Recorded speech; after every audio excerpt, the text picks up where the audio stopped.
Alright, makakalikasang araw sa lahat. Welcome to Kamayan para sa Kalikasan Online Forum. This is brought to you by Green Convergence. I'm Tessa Oliva, your host and moderator for today's discussion. Namimiss na ba ninyo si Miss Marie? Well, she's ready now and we hope one of these days she'll be back in Kamayan. All right, we are all set to have strong discussions once again. Last month, we kicked off the discussions on the environmental stances of candidates running for national positions, di ba? Well, the conversation doesn't just stop yet.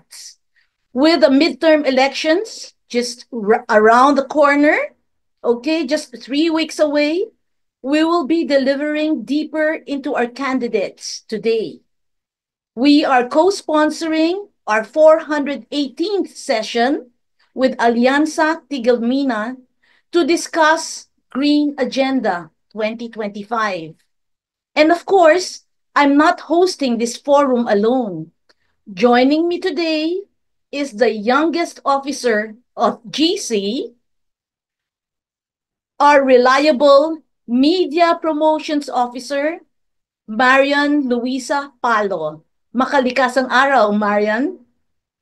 Yes, thank you, Miss Tessa, for the introduction. Ladies and gentlemen, as you all know, Miss Tessa is the Executive Director of Green Convergence, and I'm excited to be here as your co-host and moderator for today's 418 Kamayan para sa Kalikasan Forum.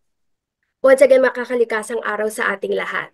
And yes, as Ms. Tessa had mentioned, today's session is crucial, especially that the main midterm election is coming up. We invite all of you to participate in the discussions, as it is not only our environmental responsibility, but most definitely our civic responsibility. So share this live stream on your timeline, tag your friends, and invite them to join the conversation. So we have a great lineup ahead, and let's get started. All right. And to officially open today's Kamayan para sa Kalikasan Forum, let us hear from the Executive Director of the Environmental Studies Institute of Miriam College and Vice President of Green Convergence, Sister Marvelous Marvi Bisolas, to give the opening remarks.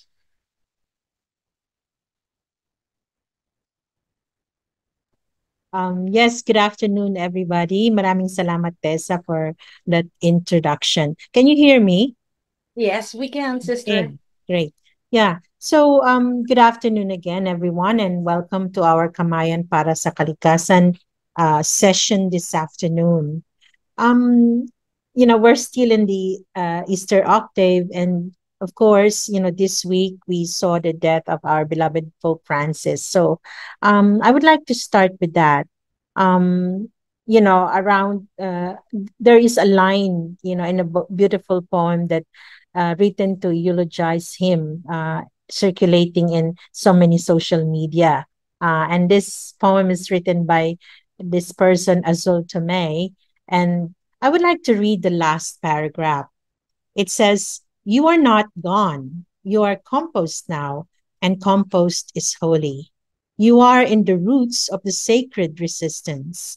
You are in every hand that plants justice. You are in the breath of those who still dare to say, another world is not only possible, she is already here, and she is rising. Rest, prophet of the poor, will take it from here." So I just want to repeat the last two lines. Rest, prophet of the poor, will take it from here. Our topic, Vote Green, Not Greed, mirrors and resonates so much of the last two lines. The Pope, the prophet of the poor, is gone, but his spirit will rise up in us. The Green Agenda 2025 calls us, every Filipinos, to treat environmental protection as a moral obligation and to vote for leaders who will uphold environmental protection.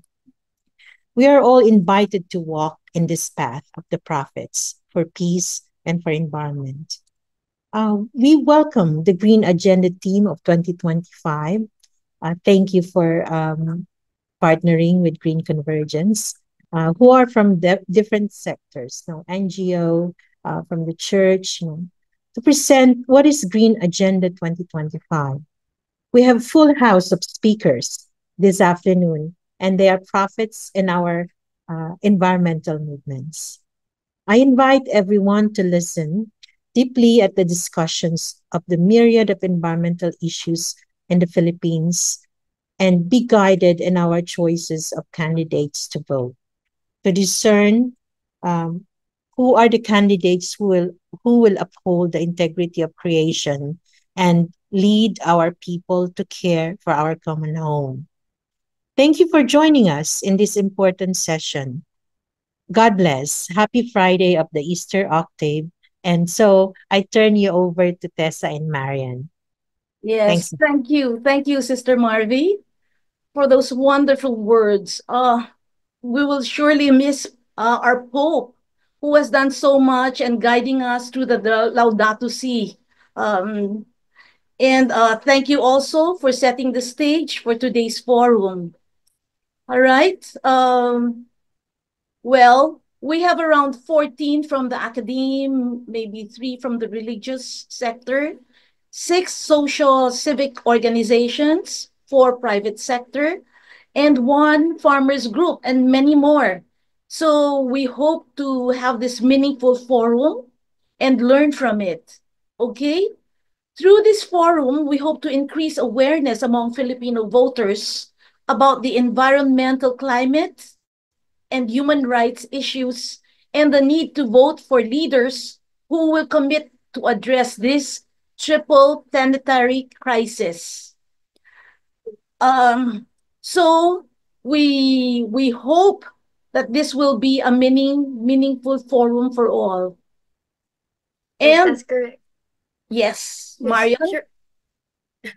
Yes, Ms. Tessa, that is why this month's forum is co-sponsored by Alianza Tigilmina in coordination with Green Agenda 2025. But before we dive into our forum, a quick reminder for our participants on Zoom. To avoid any distracting ambient noise, we kindly ask everyone to keep your microphones on mute. This will help ensure that everyone can clearly hear our speakers. Of course, we still want to hear from you. So please feel free to use the chat box to share your comments, reactions, or messages.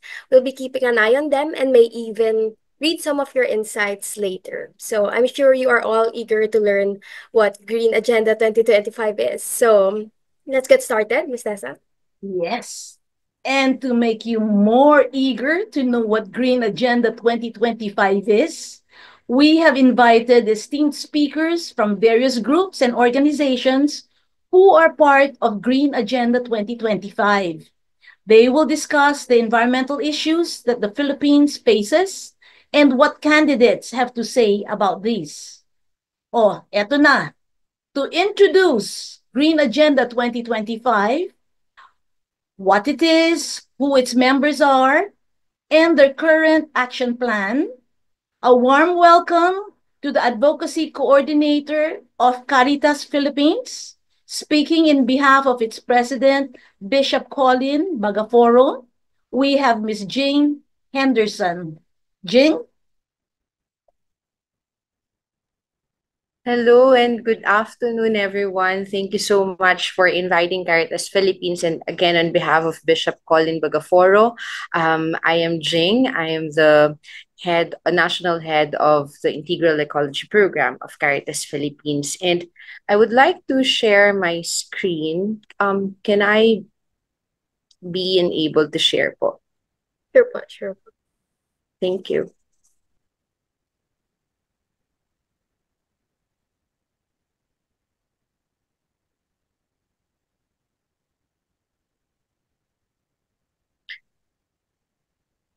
So, good afternoon once again. So, the Green Agenda 2025 came about not because we just wanted it to be, but in most cases, and in this particular instance, because the Catholic Church also in partnership with the different organizations comprising the Laudato Si Convergence has really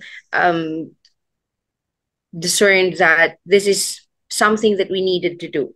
And to jumpstart everything, in February 2, 2025, the Catholic Bishops' Conference of the Philippines released a pastoral letter asking, may pag-asa pa ba? Because as what we have been experiencing, there are top 4 concerns that we are saying that we maybe wala ng pag-asa, because first, there is the issue on morality, there's the culture of impunity, self-entitlement, and the loss of sense of sin that the bishop said is quite alarming already. Second, there's also our situation, the ecological situation, the Philippines, where private interests are more protected over common good and the welfare of the most vulnerable people and communities in the Philippines.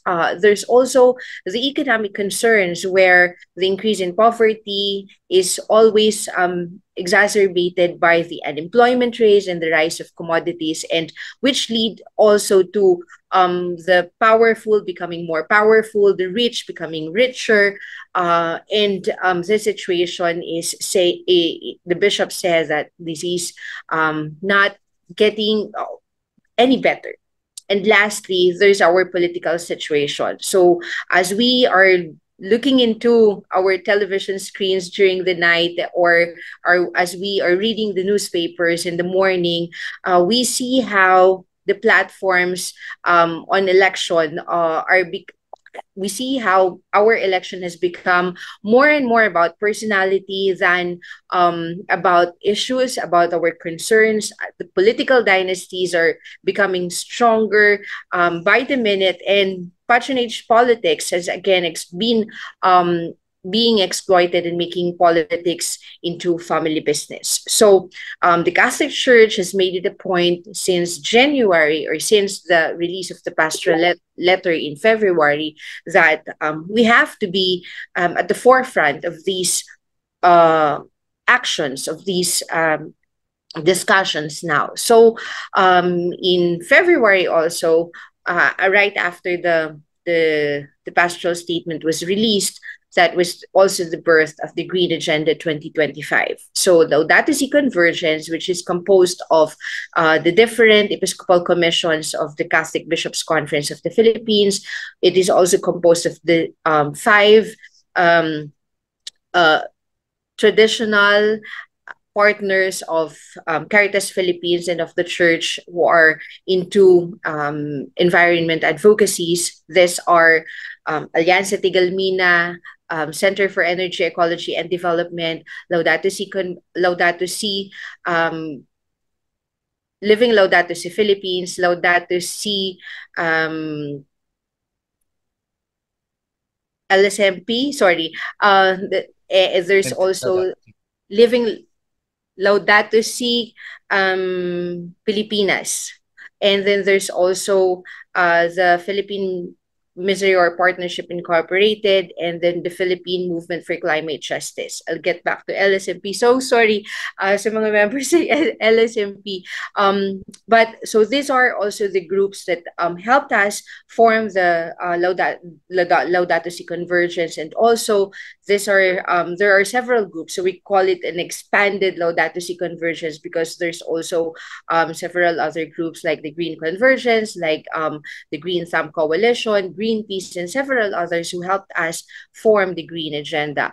And basically, what we wanted really is just 3 things. First is to make sure that ecology is a priority in the election discourse, because we wanted to make sure that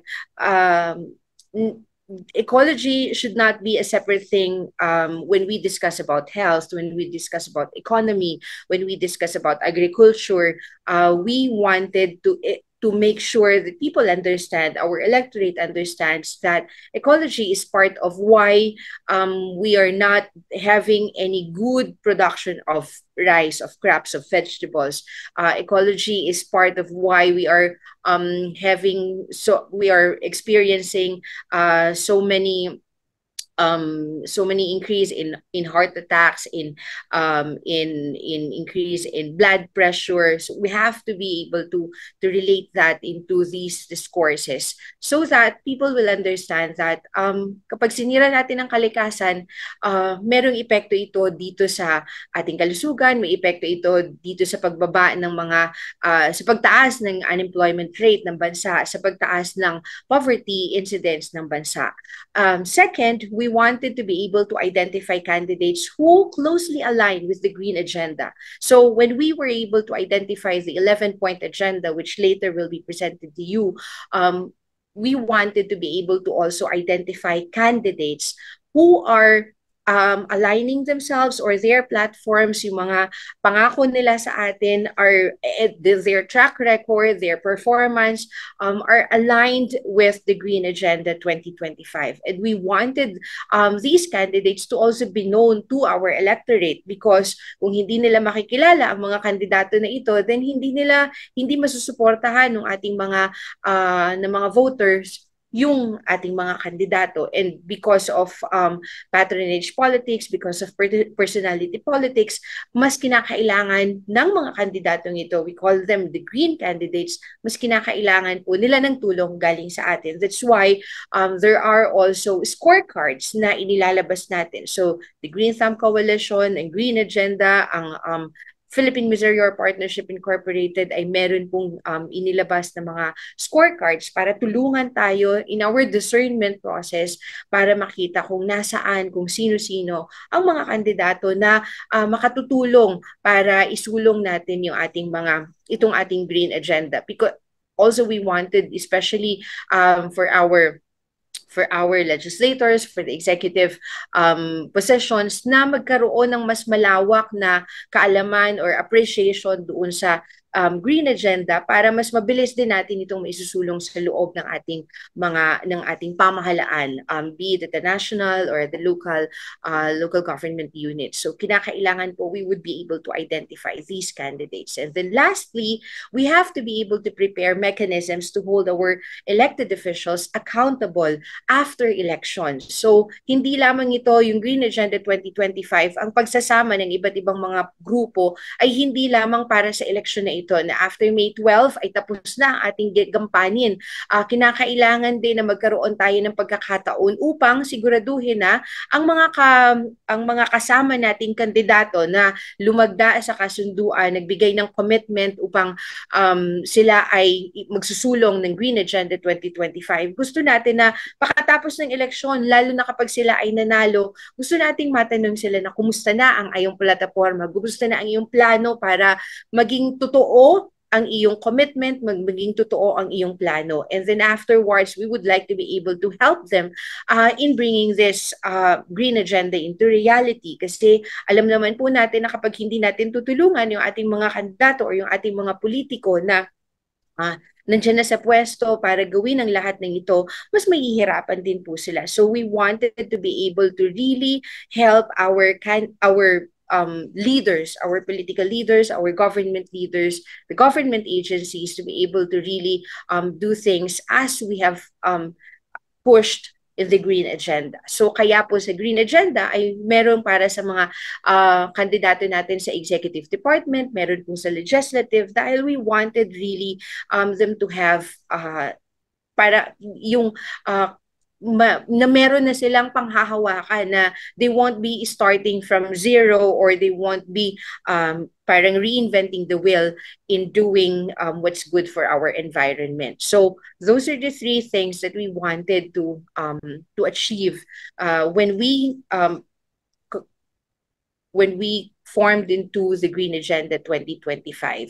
And also, so these are the things that have happened already. So we launched in February, late February, the Green Agenda 2025 through a press conference, and then there were scorecards that were disseminated to our candidates, at ngayon ay dinidisseminate na natin po sa inyong lahat, sa ating mga kababayan, and PMPI will be talking about this more later on.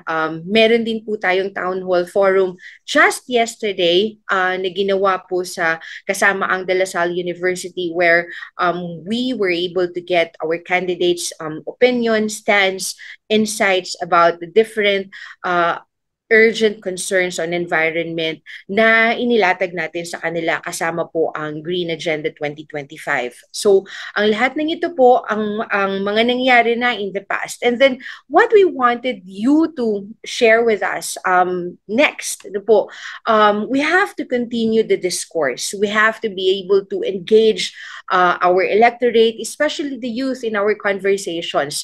Nakikita po ninyo sa screen si Gina, ang ating green advocate, and we wanted you to converse with her. We wanted you to bring Gina to your conversations also, dahil gusto natin po din na magkaroon talaga ng mas malawak na pagkakataon or mas malawak na pagbabahaginan nung bakit tayo kinakailangang bumoto ng mas maayos ngayon. Ano po, I would always remember my son who would always tell me na it's election time again, and then pakatapos ng election sasabihin niya sa amin na you don't really learn a thing from the past. Dahil lang sinasabi niya, kami kapag nasa classroom kami, paglabas namin, marunong na kami ng 1 plus 1, 2 plus 2, marunong na kami na bawal magnakaw, bawal sumagot sa mga matatanda. Pero you don't really learn kahit ilang beses na kayong lumalabas at pumapasok at lumalabas ng classrooms, because Rafael would always tell me na Philippines is still poor. Ang ating pamahalaan ay pareho pa din. Madami pa ring mga corrupt. So when you go to the classroom to vote and you go out, you never have learned the lesson na kinakailangan ninyong matutunan ng mga mas matatanda kaysa sa amin. So we have to challenge now ourselves, not just our candidates. Kapag merong mga candidates forum, hindi lamang sila yung dapat na challenge natin, na we have to be better or get better at these things that we do. Ano po? We as the electorate must be better also. So we have to campaign more for the Green Agenda to happen. Sabi nga po ni Gina, we cannot just be voting for good vibes. We have to be voting for clean energy, for clean governance, and for a cleaner earth. At kapag merong mag-ano sa atin na, lalo na yung issue natin ngayon, vote buying, po. So dapat yung climate action mas maging klarado para sa atin, so that we won't be selling our future to our candidates. So ang lahat ng ito po, yun yung ang gustong tingnan natin dito sa atin pong ginagawa ngayon for the Green Agenda. So we are hoping that in the next instances na magkakaroon tayo ng pagkakataon na mag-usap-usap kasama ang ating pamilya, mag-usap-usap sa loob ng classroom, sa ating mga opisina, we will be conversing, we will be talking about the coming elections and how we can move forward with the Green Agenda. We will be able to push this para sa ating mga kandidato, para sa ating panggugobyerno. Dahil alam po natin na sa ngayon, madalas ang ginagawa natin ay sa tuwing election, we have a more urgent we have to be a collective voice, and we need to have a collective action also for the May 2022 midterm elections. Sinasabi po natin palagi na sawa na tayo sa injustisya, sa hindi makatarungang mga polisiya, sa hindi pantay-pantay na pagbibigay po ng mga serbisyo, at sa balubaluktot ng mga pangako ng pag-unlad, lalong-lalo na kapag pinag-uusapan ang ating ekolohiya, ang ating kalikasan. Ang halalan po ang tangi nating sandata upang tapusin ang lahat ng mali na nangyayari ngayon. And tuwing eleksyon, sabi po I would like to quote Bishop Colin Bagaforo, huwag tayong pipili ng mga taong pakatapos ng lahat ay pipiliin lamang ang kanilang mga ambisyon. Ngayong Mayo, piliin po natin ang mga tao, piliin naman natin ang ating mga sarili, ang ating mga pangarap para sa ating mga anak, at mangyayari lamang yan kapag pipili tayo ng mga kandidato who would be saying yes, who would be committing themselves, who would be standing with us for the green agenda. Maraming salamat po sa inyong lahat. Yes. Yes, thank you. Wow, that Alright. was really powerful. Okay. Sige, Marian. Yes. Discussions on personality politics and other issues are very much needed, especially in the context of green agenda and environmental and ecological context in general. It's interesting also to see a two-way perspective on this. The people learn about the candidates who truly show commitment, and then the candidates also learn from and be accountable by the people. So thank you very much, Ms. Jing. And now, to discuss the 11-point green agenda, let us give a warm welcome to an avid environmental defender and the national coordinator of Alianza Tigil Mina, Mr. JB Garganera. Kakalikasang araw po. Hello, salamat sa introduction. Salamat kay Jing dun sa napakagandang briefing. Thank you to Green Convergence for hosting this very important online forum.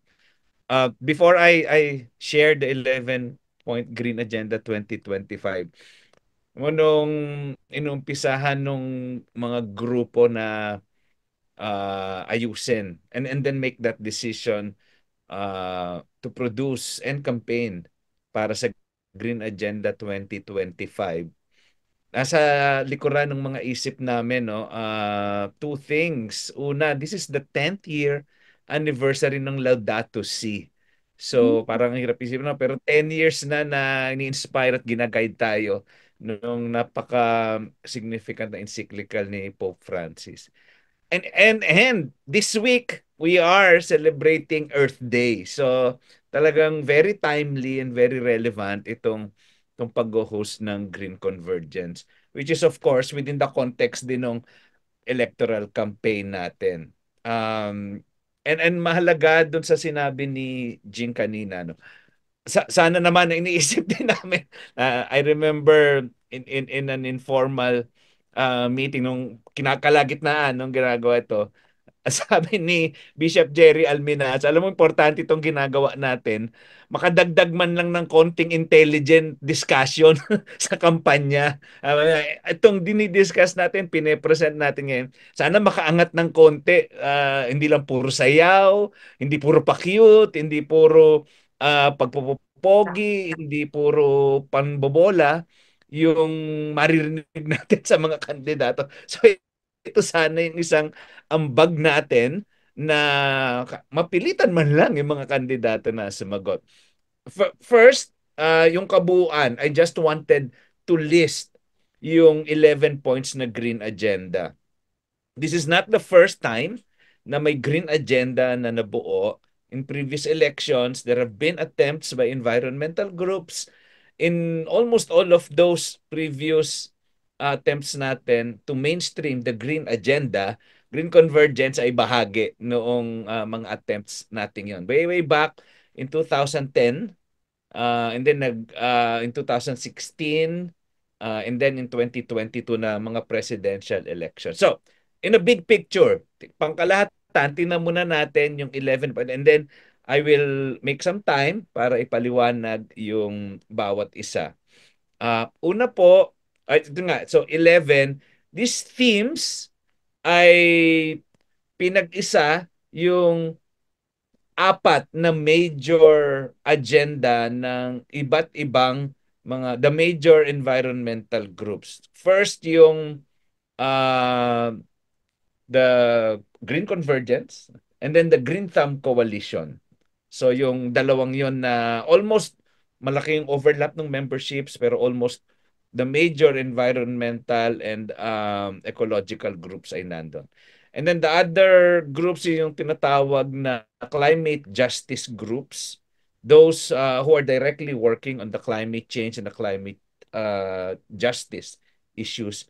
And then of course, noon ngang lumabas na yung Laudato Si, the Laudato Si groups, yung mga in-enumerate kanina ni Jing. So bagamat may mga agenda itong mga major dito na filter, na synthesize, na coordinate, at ito yung lumabas na version for 2025. So, what are these 11? Number 1, preserving ecological integrity and biodiversity. Pangangalaga ng samot-saring buhay.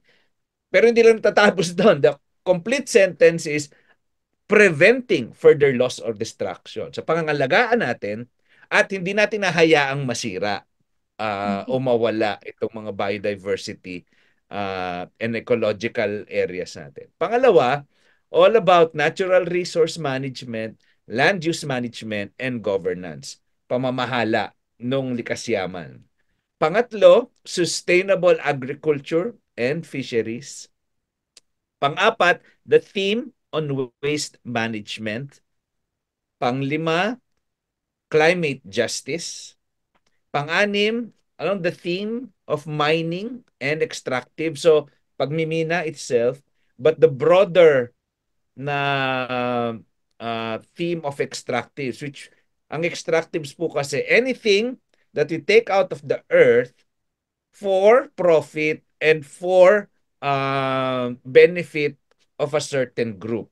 So by itself, hindi masamang gamitin yung natural resources, but when the primary reason to extract ay para kumita at makinabang yung mas maliit na populasyon at hindi yung sangkatauhan, then that's extractivism na sinasabi natin. Number 7 po, energy transformation and democracy.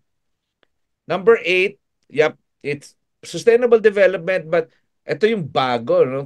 Kinwalify. It's pro-people, but also pro-ecology. So we would like to pursue sustainable development, not only human-centered, but also ecology-centered as well. Number 9, a recognition, kinikilala po yung unique na sitwasyon at mga unique na hamon na hinaharap ng mga katutubo, upholding and protecting the ancestral domains of indigenous peoples. Number 10, building disaster-resilient communities.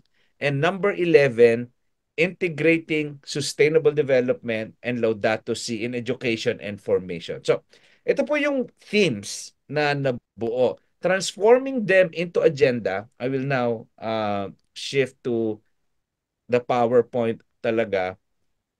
The idea po nung 11-point agenda, we have a document. It's not long. It's maybe about 12 page, mga 15 pages.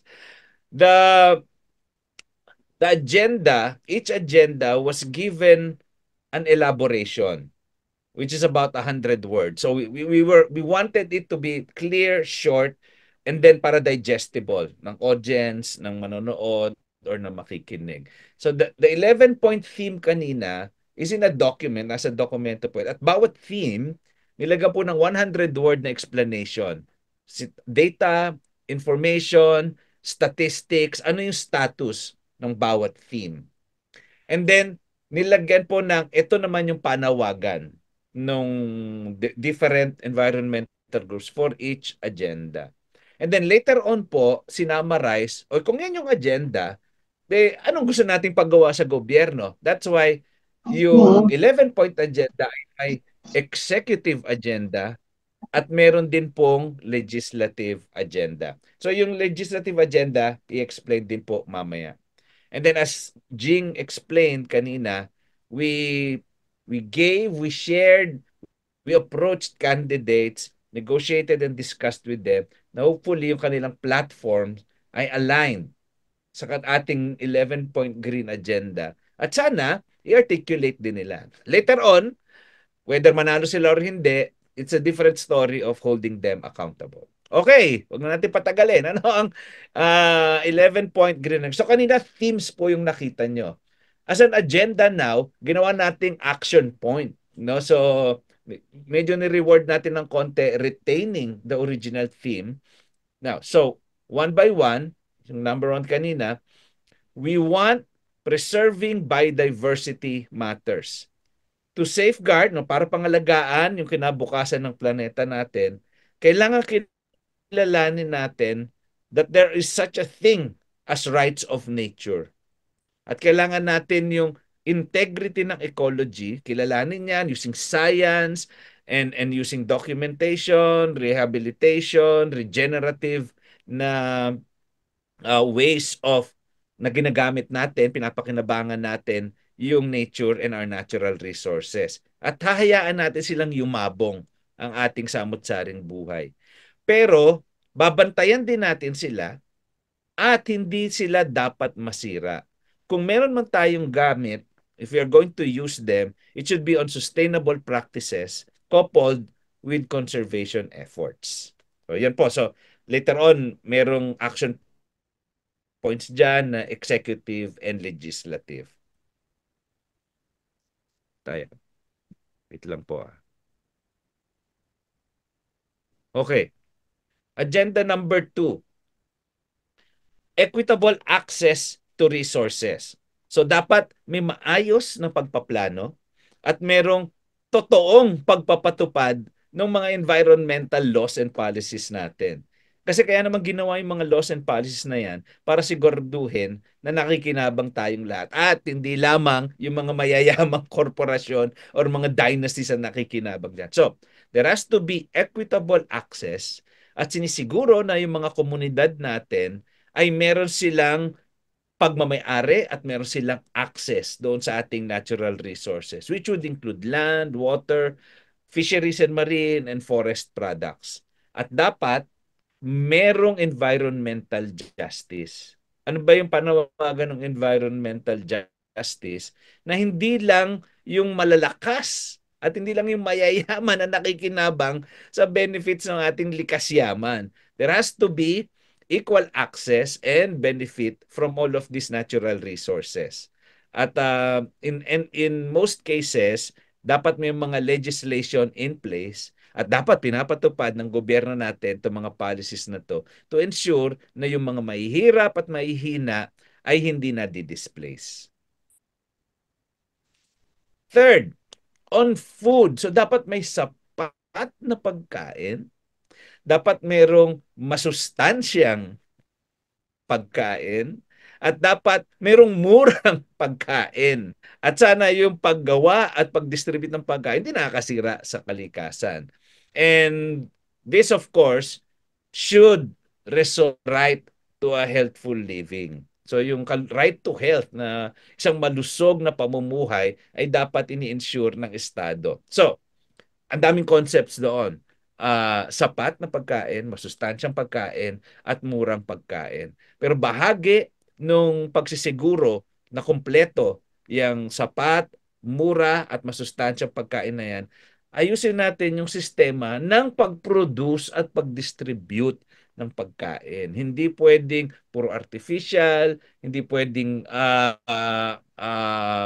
corporate at saka large scale na production at hindi sana ay hindi nakabase doon sa mass production. Especially we should support agroecology and then yung environmental sustainability in the agricultural. Pero mahalagang bahagi din po dito, siguraduhin that the farmers and fisher folk actually have access to land and to our marine and coastal resources. Kasi sila po yung main producers eh. And if we do not ensure that the farmers and the fisher folk have priority rights and have adequate support, sapat yung kakayahan nila na magtanim at mag-ani, manghuli ng isda, kasi tayo rin na makikinabang doon sa sapat, mura at masustansyang pagkain na yan. At hindi uubra na lagi na lang tayong import ng import, which is now the current situation. So, sana yung pag-produce at pag-distribute ng pagkain ay nakabase doon sa kakayanan ng ating mga magsasaka at mangingisda na gawin at pagkakitaan nila yung kanilang trabaho ng pagtanim at pangingisda para sa ating kapakinabangan. Next naman po, a very specific one, promoting zero waste solutions. Sa namin nating batas on waste management. And of course, this was very napaka-importante nito. I remember in that briefing with the CBCP na binanggit ni Jing kanina, no? Cardinal Pablo David himself reminded everyone on that meeting. Sabi niya, alam niyo, importante lahat ng pinag-usapan natin, mining, energy, coastal resources, yung protected areas in the IP. Sabi niya, wag sana natin kalimutan yung perennial na urban problem, waste. Siyempre, we understand, galing sa Caloocan si Karen, na very real yung issue ng improper waste management. So, the agenda is very specific. I-implement yung Ecological Solid Waste Management Law ng tama, suportahan ng local governments, ituloy ang ban on single-use plastics, and then simulan ang diskurso. Kailangan na nating simulan ang pag-uusap at later on pag-craft ng mga batas on the circular economy, na hindi lang produce at consume ng consume, kundi ensure na sapat lang yung pinoproduce natin at sapat lang yung kino-consume natin. So yun yun. And hopefully wala nga tayong waste na napoproduce, or kung meron man, ito ay namamanage ng wasto. A very specific na call po dito ay yung rejecting waste to energy na proposals on this one. Number 6, this is number 5, climate justice.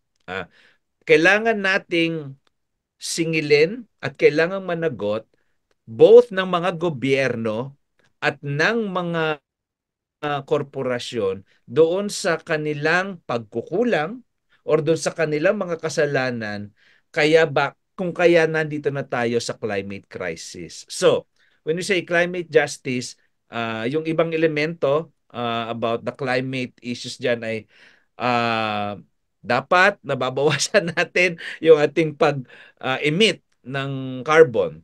Sana malinaw at maayos ang plano on mitigation and adaptation ng gobyerno. Pangatlo, sana mayroong tayong plano para sa just transition. Yung babaguhin natin yung sistema ng paggawa, paggamit ng enerhiya, yung the way yung lifestyle natin, na hindi na tayo nagdadagdag ng polusyon. Pero hindi naman natin sinasakripisyo yung ating kaunlaran. So dapat malinaw sana yung plano ng just transition na yan. Meron tayong bago na konsepto ng climate justice din, ay yung loss and damage. Dapat kung merong kasiraan or nasalanta ang mga mahihirap dahil sa epekto ng climate change, merong magbabayad dapat. So yan, loss and damage. So may mga laws at may mga policies ang gobyerno na pinananawagan natin on this agenda. Next agenda, doon sa theme kanina ay mining and extractives. Ang ating agenda in action form ay rejecting destructive extraction. So kailangan tanggalin yung extractivist na pananaw kung paano gamitin ang ating natural resource. And it should be, gumagamit tayo ng resources para pakinabangan ng community. So dito lumalabas po yung konsepto ng sapat na pamumuhay. In Latin America, this is buen vivir. What is the good life? So the good life at yung sapat na pamumuhay ay nabubuhay tayo nang hindi natin sinisira yung kalikasan at likas yaman. Kasi pwede ring mas maging maganda at maayos yung buhay ng susunod na henerasyon. So hindi sana tayo umaasa sa extractivist na economy na kailangan nating ubusin at kuhanin lahat para ma-satisfy yung ating needs. So we reject yung pagdagdag ng mga mining projects. We reject yung pagdagdag ng mga reclamation projects, and we reject yung maling pananaw na ang ating natural resources ay dapat lang pagkakitaan. Ang ating natural resources ay dapat pakinabangan, hindi lamang pagkakitaan. Next na agenda is transitioning to clean. Okay, kailangan natin ng enerhiya. Walang debate po dyan. Pero ngayon po na humaharap tayo sa krisis ng klima, ang atin pong pinapalagay ay sana yung ating source of energy ay yung malinis. Again, katulad mo ng pagkain, sana malinis ang enerhiya, sana mura ang enerhiya, at sana lahat may access dito sa mura at malinis na enerhiya. So, ang agenda natin ngayon ay sana planuhin ng gobyerno ng maayos yung tamang polisiya at sapat na budget para maabot natin yung clean energy transition na ito. Kalahati o the other side ng agenda po na ito ay dapat bawasan na yung maduduming enerhiya. So part of the agenda is enough budgets and enough policies papunta tayo sa renewable energy and clean energy. On the other hand, dapat there are policies na bawasan na ang dirty energies like coal power plants at yung mga LNGs. Naniniwala tayo na ang natural gas, ay hindi totoong natural gas, kundi bahagi pa rin ng mga fossil fuels. Ang kailangan, maging seryoso enough yung gobyerno na papunta nga tayo sa clean and affordable energy for all. Ito naman po yung sustainable development, championing equitable development. So, pro-people, ang sustainable development, at pro-ecology din siya. Na sana ang pananaw ng gobyerno natin hindi ganong kakited na ano ba ang GDP, anong magdadala ng puhunan, ano ang magpapataas ng tax base, paano hihikayatin ang mas maraming foreign corporations na pumunta sa Pilipinas. So, the agenda is be consistent with our SDG goals and commitments. Nag-promise na tayo sa UN. Ang dami na nating policy, the development plans, and environmental laws. Kulang sa budget at kulang sa sincerity ang gobyerno na ipatupad. Kulang sa community participation. Yung self-reliance ay nagiging, on a sad note, pinipilit ng gobyerno ang ayuda system para sa mga mahihirap, para ma-promote at para ma-pursue yung kanilang patronage politics. Pero hindi self-reliance ang itinuturo. Inaano ay, eto ang pera, maniwala kayo sa amin, iboto nyo kami. Which is not the kind of sustainable na gusto natin. So, consistency with sustainable development, but pro-people and pro-ecology frameworks. Sunod po, sabi ko kanina, very specific, kinikilala yung kahirapan na hinaharap ng mga katutubo.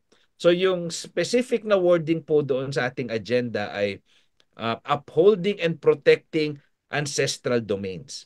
So dahil green agenda po ito, we limited doon sa lupaing ninuno. Marami pong problema ang mga katutubo, pero kinilala po ng Green Agenda na, okay, meron kasing hiwalay na indigenous peoples agenda at mas malalim, mas malawak po yung IP agenda na yon.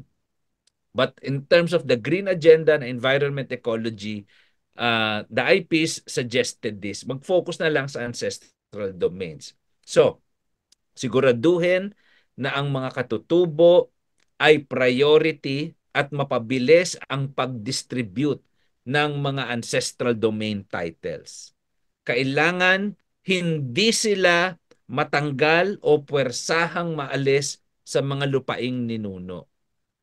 At kailangang kilalanin yung kanilang tradisyonal na pamamaraan ng pangangalaga at paggamit ng mga likas yaman sa kanloob ng kanilang lupaing ninuno.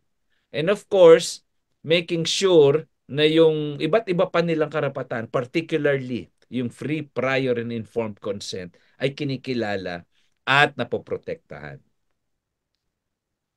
Ito naman po yung realidad natin ngayon, sunod-sunod ang disasters, extreme weather events and natural calamities. Kaya patong-patong ang mga vulnerabilities at risk ng mga Pilipino. Baha, landslides, lindol, sunod-sunod, mas madalas, mas malakas, at mas matinding mga bagyo because of climate change. Sa diocese ng San Carlos, kila Bishop Jerry, pumuputok ang kanlaon. Ang dito sa Batangas, Taal ay pumuputok. So, medyo kakaiba na hinaharap natin na realidad on extreme weather events and disaster events. That's why yung resiliency ng community ay dapat ding pagandaan. So, agenda is may batas on DRR. Sana ipatupad ito ng maayos. Seryosohin ang paghahanda para sa komunidad na talagang maging maayos at malakas sila na humarap sa mga ganitong hapon. And make sure na grassroots-led at inclusive ang mga risk reduction and climate adaptation na projects natin. When we say inclusive, kasama ang kabataan.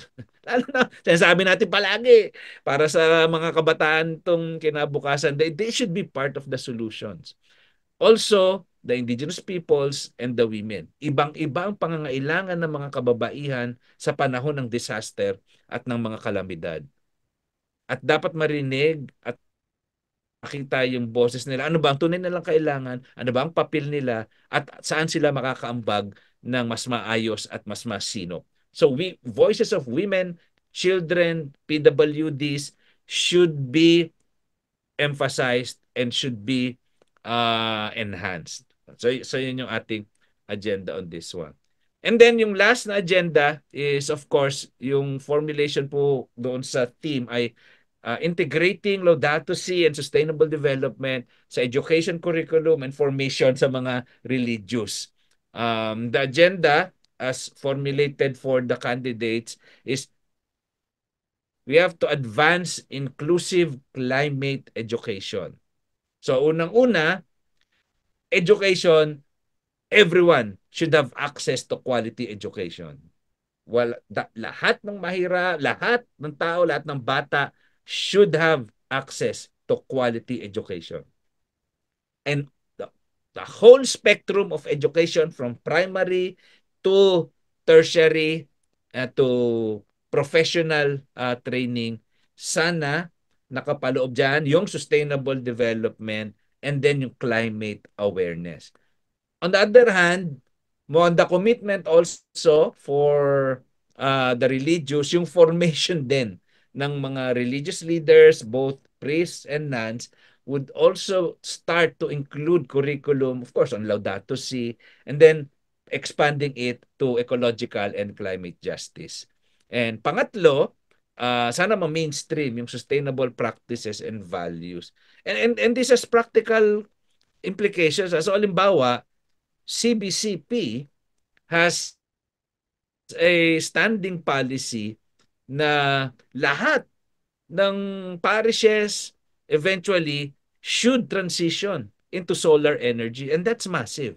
Following that inspiration, SEAP has a standing policy that they would follow on the same line. So imagine, we can imagine, dahil na-integrate yung sa understanding ng ating mga religious and academic leaders yung importance nitong climate action and sustainable development, even their own decisions on managing and running their institutions such as churches, seminaries, universities, and schools should be driven along that way. And I think mas maganda na yung agenda na yon is articulated to the candidates. Baka naman may magawa silang mga policies and legislations and budgets that are consistent with this. Okay, I will end there. Let me just say a few words. I would like to take some key points doon sa pinresent ni Jean kanina. First, itong Green Agenda is a living document and we would like this Green Agenda front and center ngayong electoral campaign. Kasi nga po, sa pag-aaral, tiningnan ng Green Agenda groups history since 2010 at saka in the last few months. Ang mga botante po, top 3 na iniisip ng mga botante. Sino bang boboto nila? Ang iboboto nila ay yung mga kandidato na magbibigay or magsisiguro ng pagkain, trabaho, kalusugan. Food, jobs, and health. From December 2024 up to March, every month may voter preference survey. Hindi nagbabago yung top 3 na yan. Environment was never on the top 10 on voter preference. Ano ang dahilan kung ba't nila iboboto ang isang kandidato? Environment was not there. Climate and energy came around February at number 8 at number 9. So, ano yung siyempre murang kuryente at saka yung sobrang init at yung takot sa extreme weather events came around number 8 nung February po. Pero way, pag tinignan mo yung numbers on that survey. So, ang tao ay pipili ng leader kung sino yung magbibigay ng pagkain, trabaho at kalusugan. Gusto sana natin, bahagi po ng ating pagpapaliwanag at bahagi ng pagpapalawak sa unawa about Green Agenda. Ang pangangalaga sa kalikasan ay isa o dalawang hakbang na lang patungo doon sa pagkain, trabaho at kalusugan. Kasi pag hindi po natin naalagaan ang kalikasan, mauupos yung taniman at patubig at madudumihan yung pangisdaan natin, wala tayong pagkukunan ng pagkain. At kapag hindi nakapagtanim at hindi nakahuli ng enough na isda ang ating mga food producers, hindi sila kikita, miski sila yung pagkakitaan nila ay hindi sapat. So mas marami ngayon ang magiging mahirap. At kung hindi natin na ibibigay ang sapat, masustansya at murang pagkain, edi yung health natin ang maapektuhan naman in the long run. Iba pa yung usapin na kapag hindi natin naalagaan at hindi natin natugunan ang climate crisis, yung extreme weather events ay lalala, dadami at dadalas, and then yung source of food at yung source of income natin disrupted, magugulo yung ating buhay. Isipin mo ba naman, baha, lindol, sunod-sunod na disaster. So yung iyong pagkain at iyong trabaho madidisrupt, and then your health is directly at risk because of these extreme weather events brought about by climate justice. Alam ko mukhang medyo mahirap ipaliwanag, pero hindi tayo dapat magsawa. And you as schools and religious institutions are in the best position to take a leading and significant role to make sure that the Green Agenda is explained and expounded to our voters. Finally, and I always tell this, mukhang ang importante ay ma-deliver natin itong message na to sa mga kabataan. Ano na ba? Gen Alpha, Gen Alpha, ilan sa kanila, boboto pa lang. Pero yung Gen Z at millennials talaga ngayon. The Green Agenda should be a message of hope. The way it was intended by Pope Francis when he issued Laudato Si, the care of our common home. And the Green Agenda is not a radical critique. It is not a call to revolution. The Green Agenda should be an inspiration, especially to the youth, na meron pa tayong pwedeng gawin. But it's important na gamitin natin yung ating right to choose and our right to vote to bring about yung mga gusto nating pagbabago. Magandang hapon po at makakalikasang araw. Wow, JB. So comprehensive. Nako, maraming salamat talaga, no? Ididiin natin na may interconnectedness talaga lahat, no? And it starts with healthy ecosystems para to have good health also sa atin. At maganda kasi na na makikita natin na talagang may executive at saka legislative agenda. So mas nagiging klaro yung saan natin gusto patungo at pwede natin singilin to sa ating mga bobotohin, di ba? O mananalo. So congratulations talaga. We want this to happen and we are with you. All right. So So maraming salamat, JB.